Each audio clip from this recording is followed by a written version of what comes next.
বাজারে।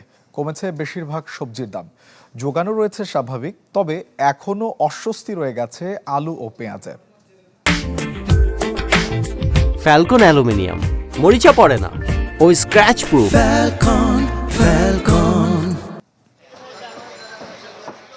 বন্যার অজুহাতে সপ্তাহখানেক বাড়তি ছিল সবজির দর, তবে গেল কয়েকদিনের তুলনায় এখন কিছুটা স্বস্তি ফিরেছে কাঁচা পণ্যের বাজারে। গত সপ্তাহের শেষে প্রতি কেজি ৮০ থেকে ১০০ টাকায় বিক্রি হওয়া করলা ও কাঁকরোলে দাম কমেছে কেজিতে ১০ টাকা। দাম কমে প্রতি কেজি পেঁপে ৩০, পটল ঢেঁড়স ৪০ টাকা আর এক পিস লাউ মিলছে ৫০ টাকায়।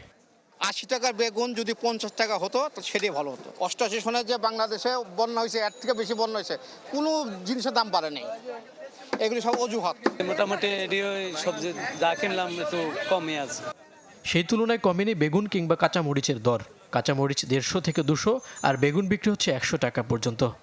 ভেন্ডি ৩০ থেকে ৩৫, এই যে পেঁপে ৩০ টাকা আছে নিয়ন্ত্রণ, ঠিক আছে। এই যে বেগুনটা একটু বেশি, বেগুনটা এখন ডবল হয়ে গেছে। আরেকটু রিজনেবল হলে আমাদের জন্য ভালো হতো, আমরা যারা সাধারণ ক্রেতা আছি। বাড়তি দামে আটকে আছে পেঁয়াজ। ভারত থেকে আমদানি কমলেও বেড়েছে চীন ও পাকিস্তান থেকে, ফলে দাম স্থির ১১০ থেকে ১২০ টাকায়। না, ওনাদের বলে যে আমদানি কম, আমাদের কেনা বেশি, এই ধরনেরই। আমরা তো আসলে এখনো বুঝতেছি না আমরা কার কাছে জিনি। সব কিছু একটা রিজনেবল প্রাইসে আসা উচিত, কিন্তু সেই পর্যায়ে এখনো আসে নাই। সংকট নেই আলুর সরবরাহে, শুধু দামটাই নেই হাতের নাগালে।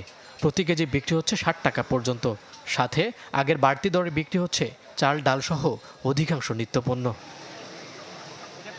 মইনুল হাসান, চ্যানেল 24, ঢাকা।